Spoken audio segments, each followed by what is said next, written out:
Hi, I'm Patti Yount. I'm a 7th-generation resident of Jennings County.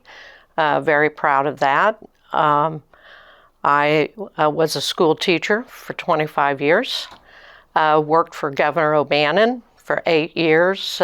Proud to have been Deputy Commissioner of IDEM, which is the Indiana Environmental Agency, and also was Deputy Commissioner of Workforce Development. I then retired for 9 months and then went to work in 2005 for Lockmuller Group Engineering, of which I still work for them. And then I'm proud to be the president of the Park Theater Civic Center. Proud of what was accomplished by my parents. Mm-hmm. Now, and you've also had quite a bit of life in the public service realm as well, like city council, or kind of remind me about yes, I was service. In 1987, was elected to the city council. Was the first woman to be president of the city council.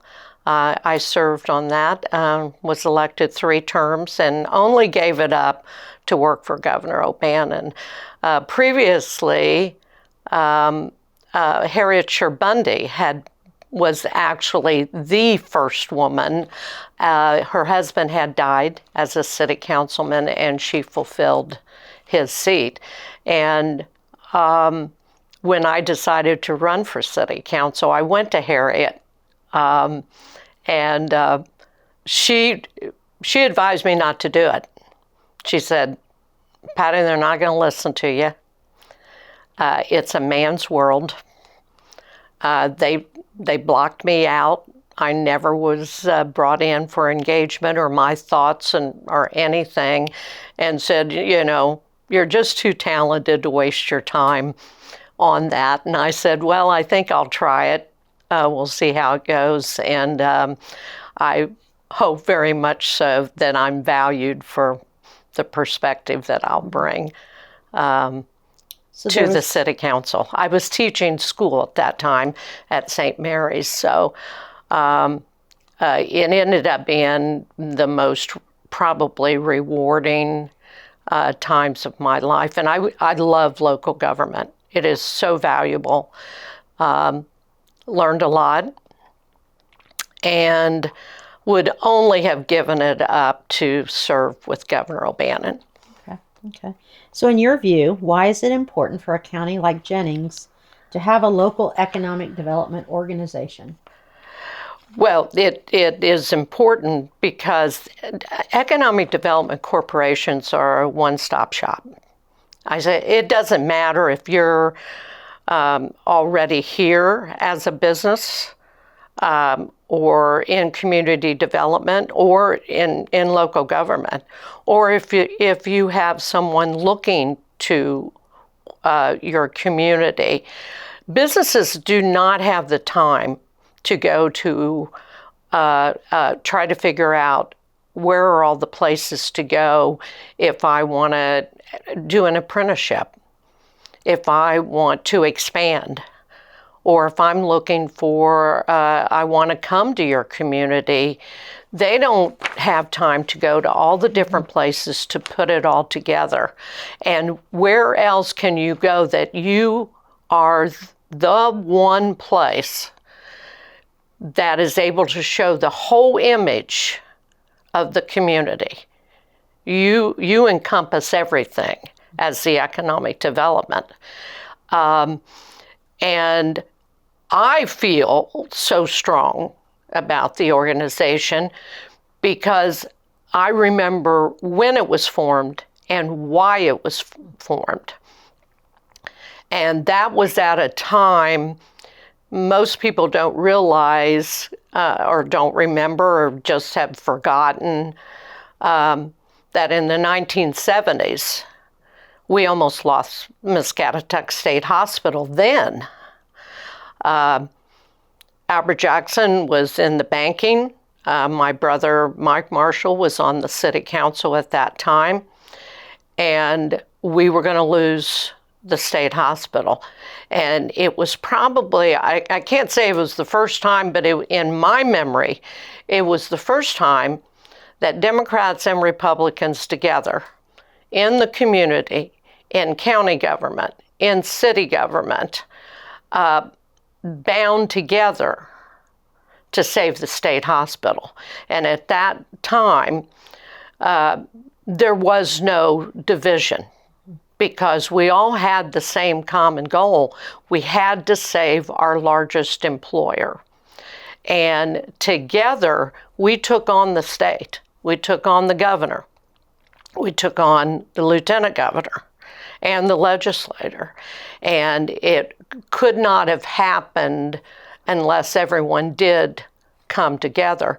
And I look back on it in hindsight. Had that not happened, we may not have seen the value of having an organization that represented economic development at that time.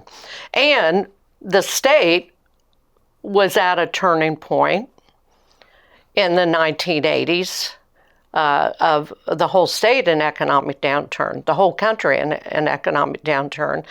And the state provided a program where they would pay 50-50 for the creation for communities to form an economic development corporation. It was controversial, but fortunately, I think because of what had happened, everyone saw the value of forming that, and rightfully so.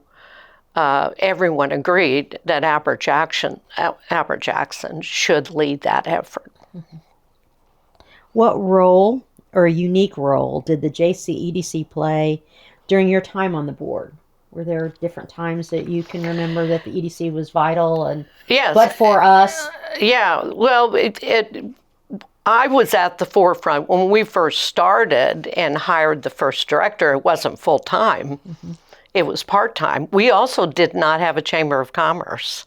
And so the city council put the money up to hire a part-time chamber and a part-time economic development. And they were housed together in what is now the Main Street office. And if you've been in there, it's not very big.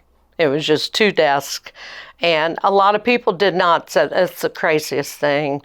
You don't hire people to do this. If somebody wants to come, they come. If they don't, who cares? But we saw the value, and I think what happened when we had to bound together because Muscatatuck, we knew the importance that we needed to have someone that could put everything together and be that collective voice to fight for us. Also, we had just come out of, when I went on the board in 1987, we were at 15% unemployment. And Ed Bradley, the national journalist, that was on 2020, we got word wanted to come and film North Vernon as an example of the downturn. And we all thought this is going to be great. We're going to get national attention, be on national TV on 2020. And what happened was a full embarrassment for us. It was even filmed in gray. There was no color. And the title was A Dying Town Never to Come Back.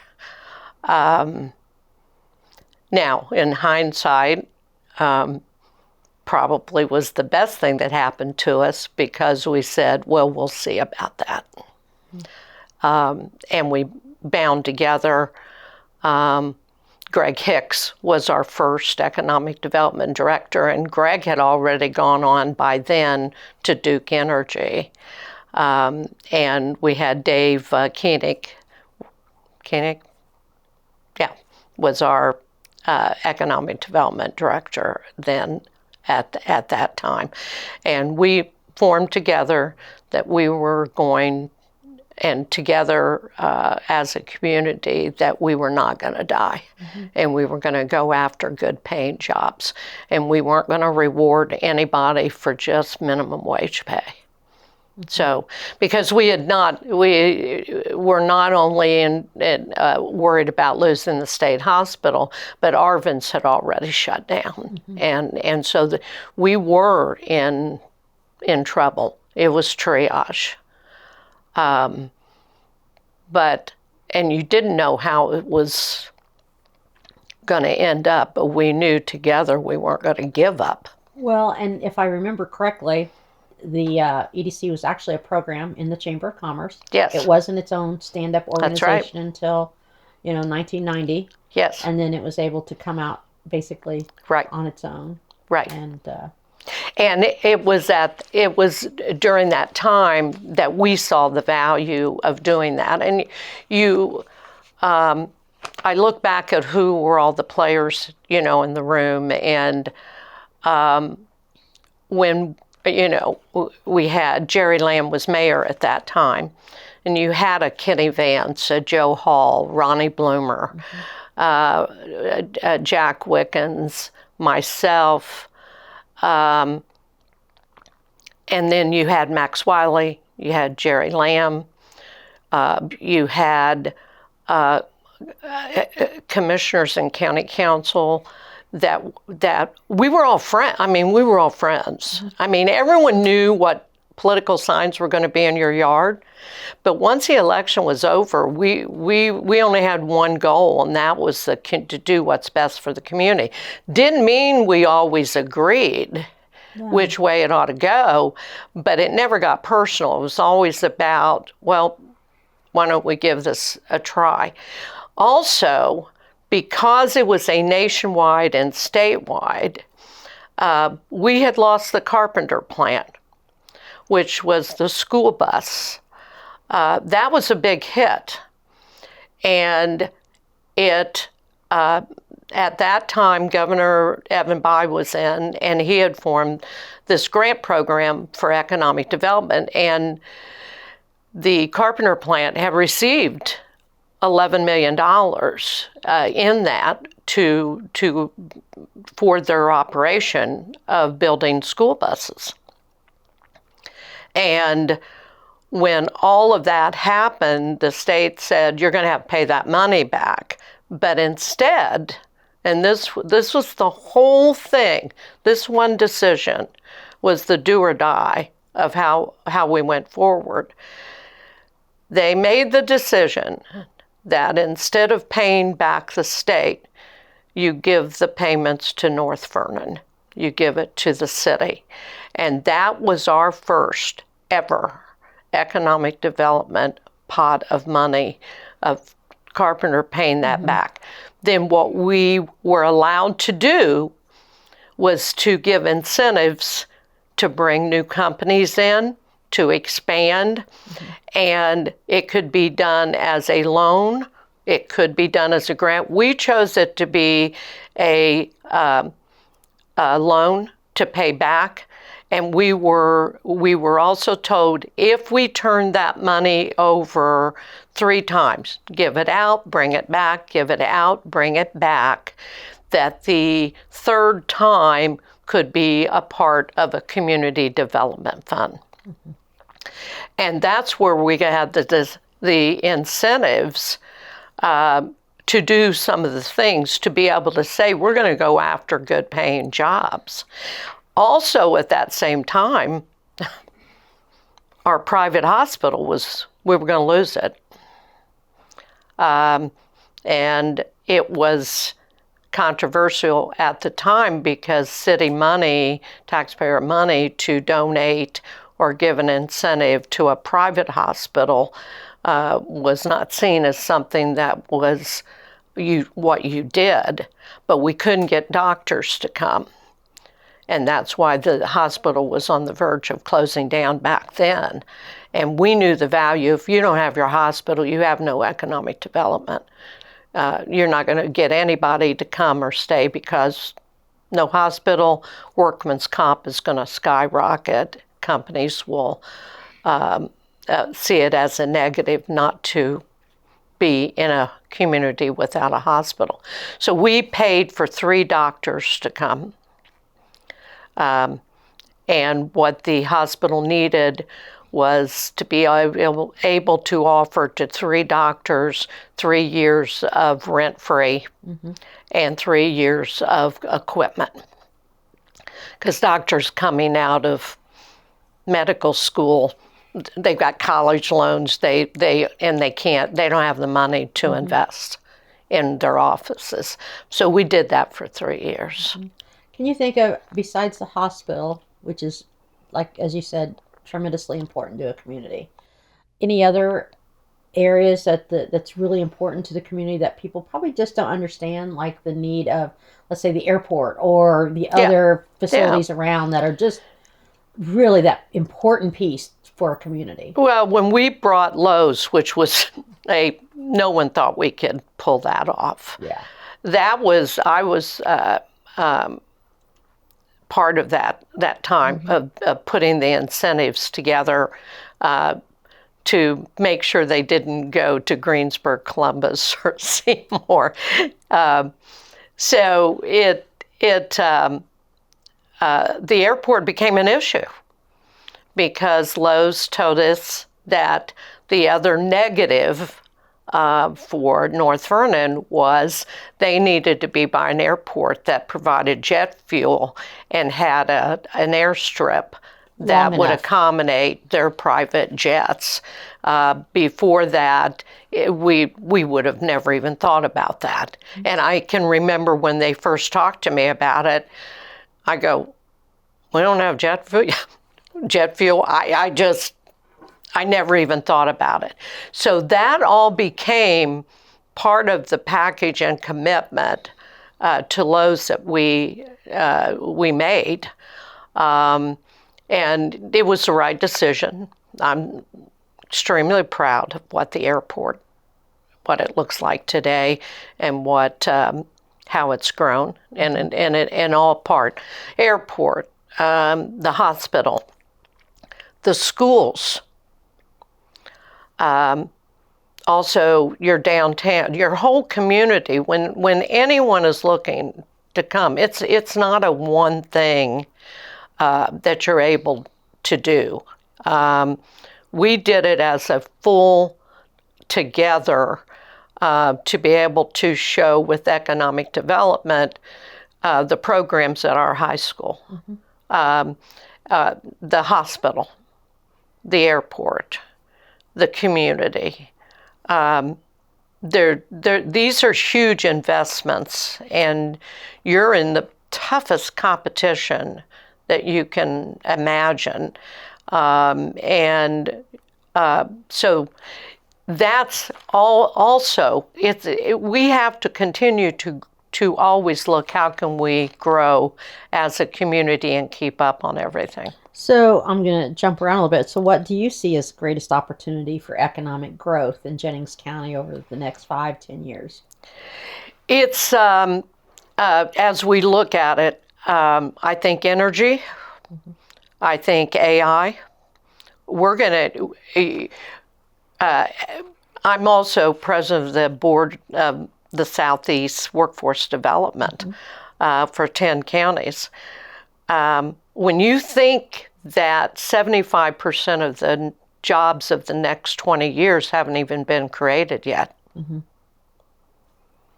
what does that look like? You've got to continue to look way ahead and be prepared to grab those opportunities as they come. But I also, if we're not investing in our downtown, people are going to drive through and they will determine and define what North Vernon is by what our downtown looks like. They get one chance to drive through. Oh, I remember one time when we were working with Midway Products Group with GT, I was asked on a weekend, we need some photos of your downtown. So Saturday, 10 o'clock, go down. Yeah. Maybe it might have been a Sunday. Yeah. Go down, take the photos, get them all ready, edited out, and sent them out that day. Yeah. So, Yeah. and now with this, the way things have changed today, Oh, yeah. where we would have a site visit more regularly because of, but now with technology, they've pretty much toured and seen most of our community Yeah. before I even know that they're looking or they've set foot here. So I think that when you talk about having one voice, it's really nice to know that we Yes. are the collecting point. We are that hub that kind of is grounded here. Well, and economic development, these companies, I always used to say, when we were looking at how are we going to do this, how are we going to define ourselves, and maybe it was because I was that one woman, the only woman at the table at that time, that I said, look, these companies are going to make decisions, but they're also, their wives and kids are going to come into play as to whether or not they want to live there. And they're going to be looking at schools, parks and rec, sports, academics. They're going to be looking at all that. And they want to live in a community that they feel safe, it's affordable, livable, their employees, all of that comes into play. And that's when we brought Lowe's, is when we came up with we're in the triangle. We're the middle of the triangle. If you're wanting anything, Cincinnati Reds, the Bengals, Kings Island, Kentucky Derby, Pacers, the Speedway, Colts, the Speedway. You can go shopping, the big restaurants. You can live right here and be home in bed. Mm-hmm. Well, and I think it's kind of interesting the way, we've always said economic development is a marathon. It's not a sprint. That's correct. Economic development has kind of evolved, and that's something, I wanted to talk about eventually, was the evolution from chasing smokestacks to now a lot of community development. That's right. It's definitely changed, yes. and for the better, obviously. Right. But, there's these big projects that just hang out there that sometimes we just don't we don't qualify. Yeah. And we have to know who we are and what we can do. And I think that you guys starting out with this initiative, you didn't care, did you? You were go after anything. Yeah. Oh, yeah. If it was good, we were, I don't know that we were one of the first, but you had tax abatement came into play. I was a part of creating the first TIF district. For Lowe's. For Lowe's. It was new. It was a new state initiative. It's a tool. It scared me to death because of what happens if it fails. And we had no other option, and we did it as conservative as we could. And where we put them, you would have thought we would have come out on West 50 and been closer to I-65. But instead we put it out where we did. To open up infrastructure. And the rail and was close by where it could be, you could have a hub there. But also from there, we pitched that you could be to I-74, you could be at I-50, you could be 3 and 7, you could be over to I-65, and you get over to Cincinnati, you've got the other end, and it was all cornfield. So all the improvements went into the TIF district. Now, I will tell you, looking at it, I said at the time when we decided to do it, and let's make sure we pay off those bonds and dissolve it as soon as possible. Looking back, because it was scary being one of the first, because it was do or die, because we had no other way to do the incentives. In small rural communities, there's just not a lot of tools. There's not a lot of access. There's not a lot of, And you are competing on a global stage still. Right. I mean, you're competing right. against big communities, small communities, and And at 15% unemployment, there is that some people would say, let's just grab anything that comes through the door. And so we even set up tax abatement that unless you were paying way above minimum wage, we had no incentives for you. And there were some companies going to create 200, 300 jobs, all minimum wage. And you had all that unemployment. And to say, no, you can come, but we're not going to give you the incentives. And the higher you pay those wages, the better incentives we'll give you. And that aligns with the state's goals all through the years. It's always been the state's guidelines. Also, that's right. As people don't understand, tax abatement is not something that you already have. This is just a phase-in of what they're going to be paying. So you're not really losing anything. It's just I wish they called it something other than tax abatement. I like to call it tax phase-in because we're just phasing it in, giving you a chance to get up and running until you're right.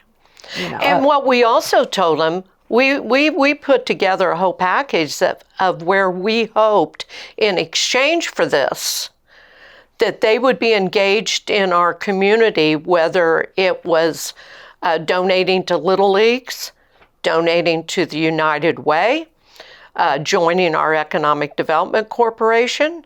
We had a whole list of where we want you to be a part of our community, just not someone that's that is located here. So as you've been in the circle, you've been outside doing your other work throughout the years, what are some of the biggest accomplishments and proud moments that you've seen the EDC accomplish, during that time frame? Is there anything that stands out that you're proud to see happen here? Or number one, Lowe's, when no one. We're not on an interstate.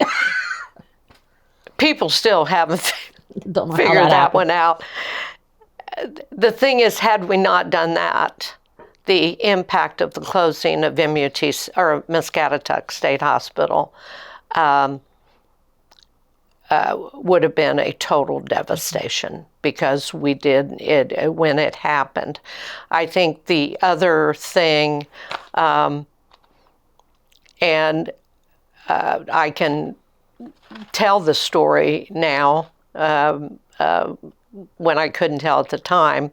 When I was up working for the governor, I would watch the state budget, and I saw the line item for Muscatatuck State Hospital, and it was zero. And no one had been notified yet at that time. And so I called John Hall, who was mayor, and I said, John, and Travis Campbell was the economic development director at that time, and I said, Muscatatuck's closing. And of course it was Patti. They threatened us all the time. And because of the 1979 and 80s, everyone said, well, we'll fight again. I said, no, this time it's zero. It's done. It's not going to happen. And you guys have got to get together quickly and figure out what we're going to do, because that's 1,400 jobs, and figure it out quickly. That's one part of it, 1,400 jobs. The other part is making sure what goes in there, what happens to that property, is something aligns with what we want. So eventually the notice was given, and Travis called me, and he goes, well, what do we do? What do we do? And I said, you guys have got to get together. You're going to get one shot at this, to ask the governor for everything you want in exchange for this loss, and what you don't want. What you want, what you don't want. And get together, all together, get Albert, get John, get everyone together right now, and think of all the things that you need in exchange for this loss and the impact on the community. So the EDC really took a major lead in this. They were the lead. And so Travis and I kept, now I'm working for the governor. And Travis kept going, you know. So then he called me and he said, hey, they're coming down. Katie Humphreys was secretary of FSSA, which oversaw the hospital. And Craig Hartzer was Secretary of Workforce Development, and I was at that point Deputy Commissioner of Workforce Development. And what a lot of people don't understand, when state employees lose their jobs, they don't get unemployment, they get nothing. You lose your job, that's it. So Travis says, they're coming down tomorrow. So what do we do? And I said, well, you know what you're going to ask for, right? I said, who's on the list? And he tells me it's Katie Humphreys and FSSA, and then the governor's office. Chuck Martindale come down at the time. I can't remember if Chuck was there or not. Because there were several friendlies besides you, if I remember correctly, within state government that just tried to keep around. Well, what happened was, so then Travis sent me one. I said, okay. I said, I said, you guys got to go after him.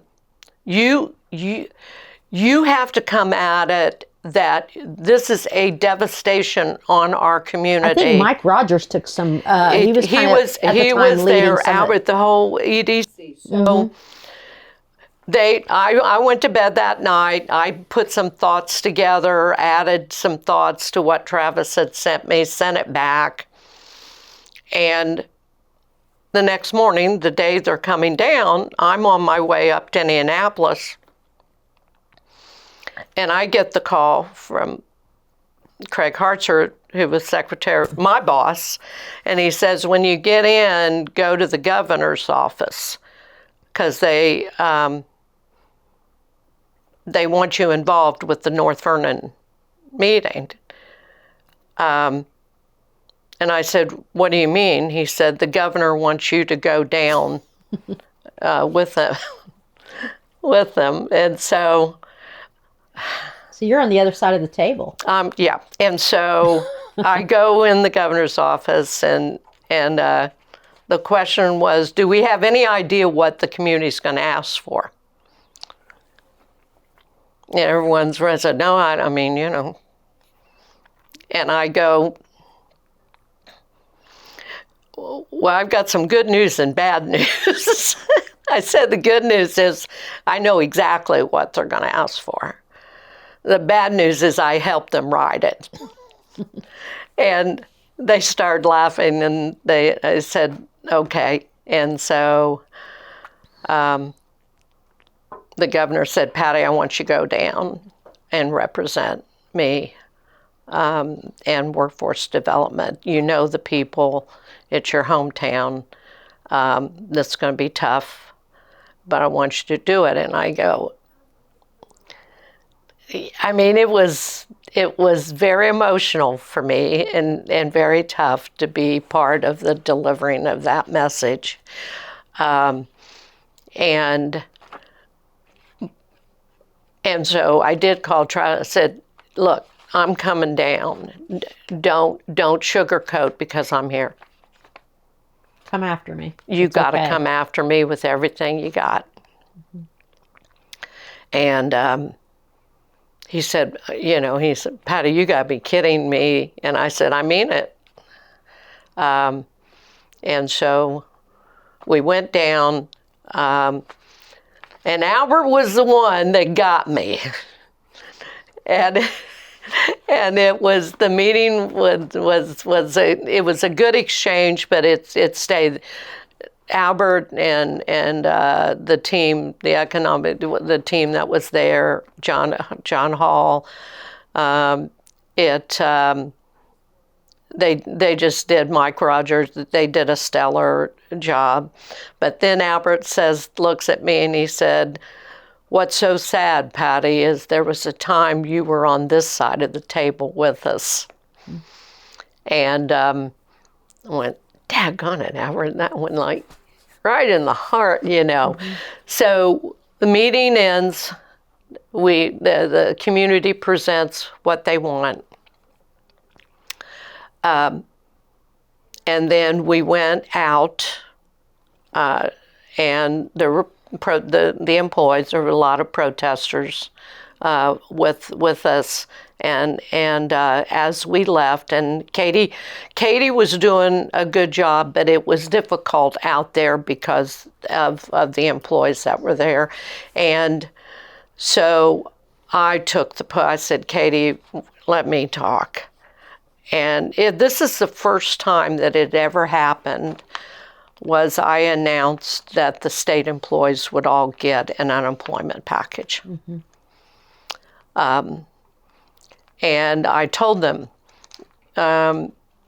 if it is your mission to help those of us that are challenged in a state hospital, you're going to find a job because you're rare. I was at the camp in the summers in college. It's the most challenging job that I can ever imagine.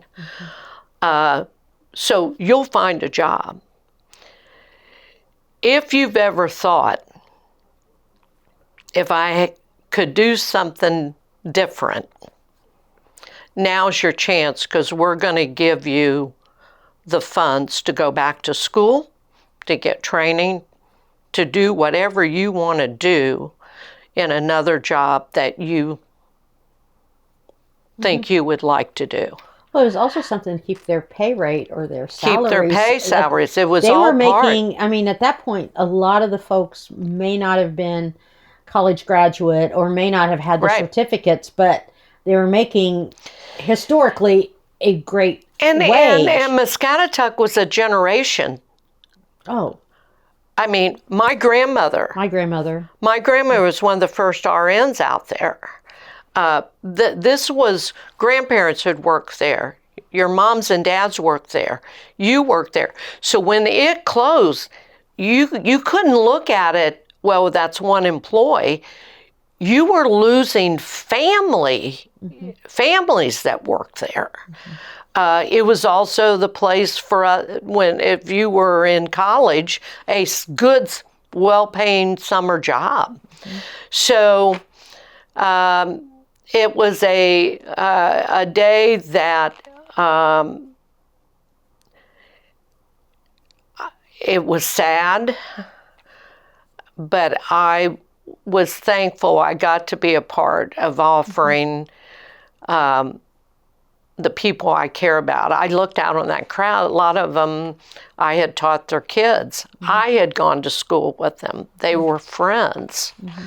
So that was... one door closes, so another one opens. I mean, door closes, another opens. And I think the thing, too, when you look about economic development, you can't think of it as a corporation. You got to think about it as the faces of the people that it impacts. Yeah. And that's what it is. Right. I mean, I feel it every day. Every decision that is made. As tough as that day was, I look back on it, and the government made the right decision sending me down. Because when I got back to the office, the governor said, "Did you announce we're doing an unemployment package for all those employees?" "Yeah." "You know we can't do that." "No, we're going to do it." Well, it's good we had somebody in our corner, and it's... Yeah, we're going to do it. And FSSA was then had to pick up the tab. The funny thing was, then when Mark Lytle, Madison stayed open, And then when it was announced it was closing years later, Mark Lytle called me and said, "How'd you get that unemployment package?" And I said,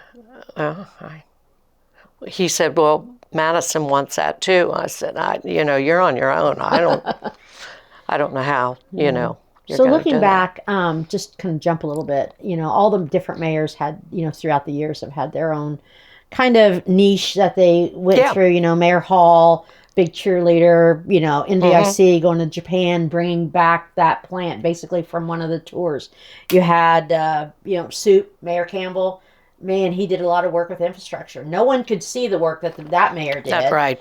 So we've had all these A different. lot of it's underground. Yeah, but needed so much, so vitally needed. But talking a little bit about John Hall, and what do you think?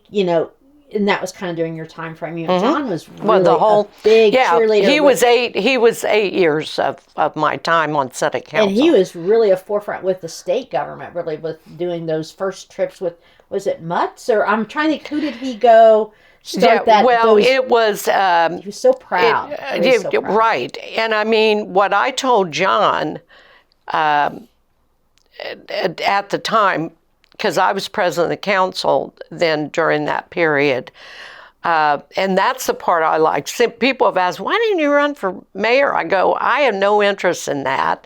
I said, John was the best cheerleader that we had. I enjoyed. You come up with a lot, we'll take care of the money part. Also, I was as a part. As a good council does. That's really, what the council does, and that's the part. Balances, right. You come up with the ideas, we'll find a way that, or not. John can't, or we'll find a way somehow. And I told John, look, we know what happens if we're not paying attention to Indianapolis. Mm-hmm. You cannot stay down here in a silo.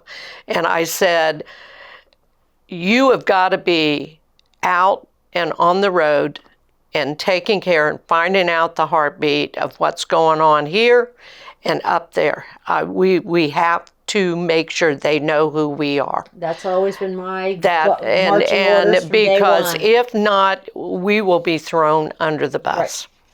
Right. And you also, because a lot of when you talk about the infrastructure, it was also at this time, and here we bring Lowe's and Metal Dime, and I'm sitting back, boy. We're rocking. We are rocking, and you do this, man, you've done it. And then I get the word that the U.S. Department of Justice is going to file suit against the city of North Vernon, $89 million in fines, a 5-year non-negotiable sewer ban. They're going to seize the plant and put a private company in charge of it. And it's like, and I called Congressman Hamilton and I said, I need help, Lee. You need to, I think we're in big trouble. And he said, well, let me make some calls and I'll find out. He called me back and he said, I tell you, it's already a level, I can't help you. Now, when your congressman tells you they can't help you. Lee Hamilton tells you. When Lee Hamilton tells you he can't help you, because he said it's already at the highest level of the U.S. Department of Justice. And I said, okay, I need some names. We may not use this. And I said, I need the person I need at EPA, and I need the person at the U.S. Department of Justice. And so he gave me Tim Chapman and Mark Grady. And so I called Mark Grady at the U.S. Department of Justice. Had no idea he was at the level he was. He had done the lawsuits against Marathon, all the top corporations that had violated the environment.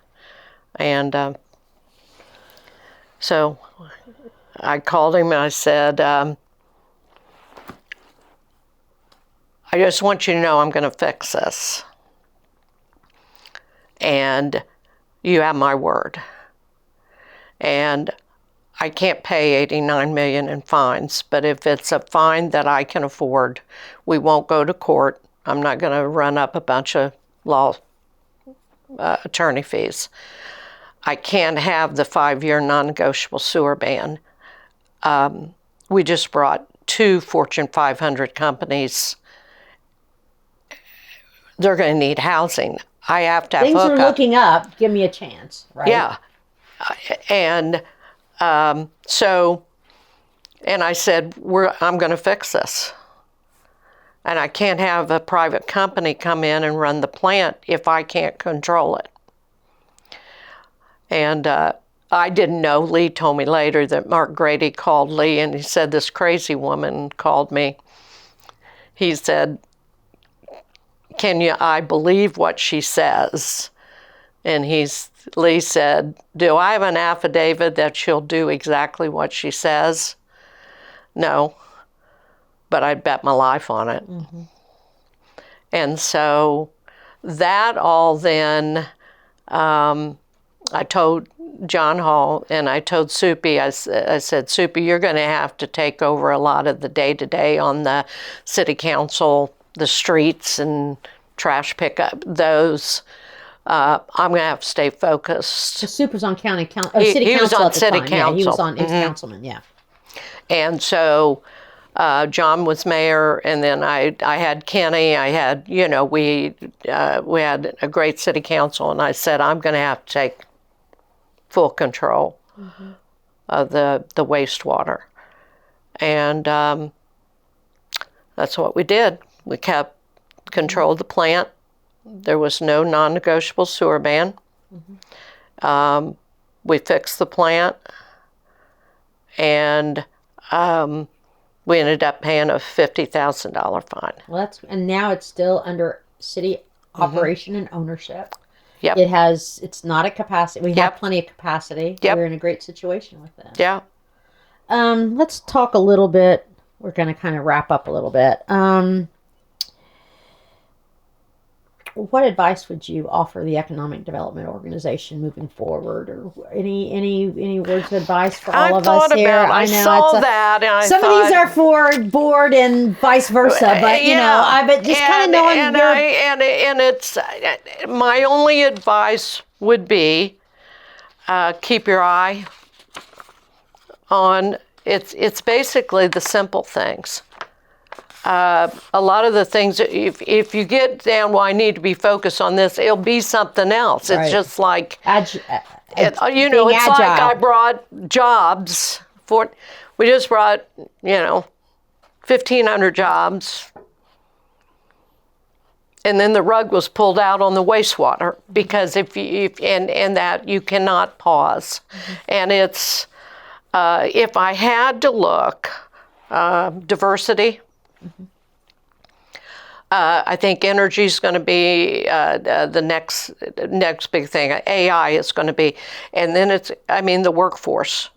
We've got to make sure we continue to have a skilled workforce, and don't depend on one employer saving the day. Right, we're very lucky here, don't you think? When you look at the vastness of the diversity of our industry here. Yeah. We're not tied I also solely to think automotive. Workers are going to work not longer in days, but longer in age. I think the day of retiring at 50, 55 is over. I mean, look at me, I'm 75. So loving what you're doing. Well, and if you're loving what you're doing, then that has never changed. If you love what you do, it's not a job. You love doing what you're doing.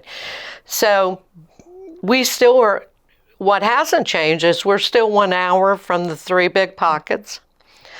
When we talk about diversity and not just depending on one employer, I don't think anyone ever thought Arvin's would go out or the Forge plants all the other industries. Anything can leave and that go away. it can leave and roll out. I got interviewed by the Courier Journal one time when I was on city council. Now this was back in the 80s. I went in 87 to 97. It's when I went up to work for the governor. But during that time, they asked me, who's the one employer in North Vernon that you fear, that you hope they don't go out? And I said, Cummins. And they go, Cummins isn't in Jennings County. I said, yes, but 58% of my workforce works there. We've always talked in the past about Cummins being, Yeah. at one point, the second largest employer. Yeah. Industrial Well, and so you still looking and keeping an eye on the patterns of where people are going. If you look at Madison, a lot of them are going to River Ridge. Sure, River Ridge is And it's poppin'. it's popping. And so economic development and the workforce do not have line boundaries. It is not, you have to look at it as a region, and that's why I'm so proud of the work the Workforce Development Board is doing. I'm sad about the JAG program being cut, especially with all the success we've had. But we had a board meeting. We are one of few that is going to continue another semester, and we hope to do the second one. Is there anything that we haven't kind of hit upon that you kind of wanted to share, that in our conclusion, just some things that you wanted to kind of make sure that we hit upon? I guess the only thing, and I get emotional talking about it when I look back, how humble and privileged I have been.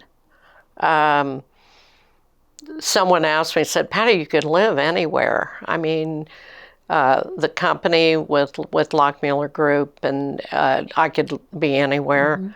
But this is my home. This community's been good to me. I feel an obligation to do all I can with the Park Theater, and the community has responded with that. I'm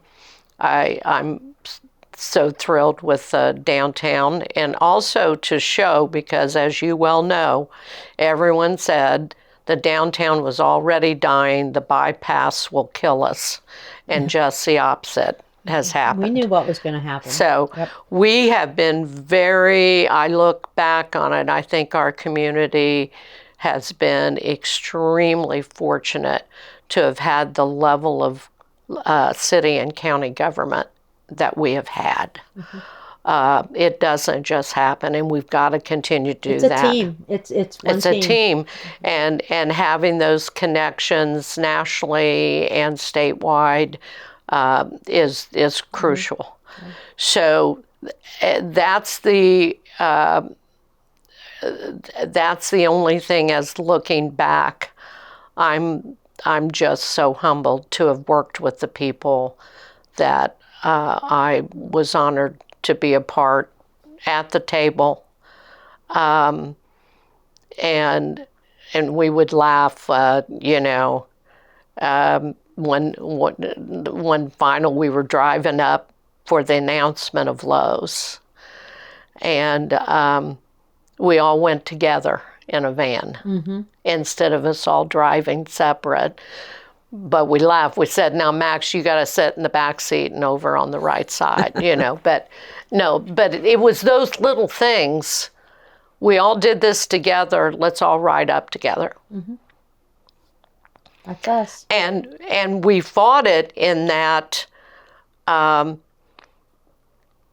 we had experienced some administrations at the state offering businesses and companies that we were courting to be here, offering more incentives if they went to Indianapolis. Yes. And we fought that back. That supposedly does not happen anymore. But yeah. Well, thank you, Patti Yount. We appreciate you being here. Well, my pleasure. Thanks for having me. Yeah.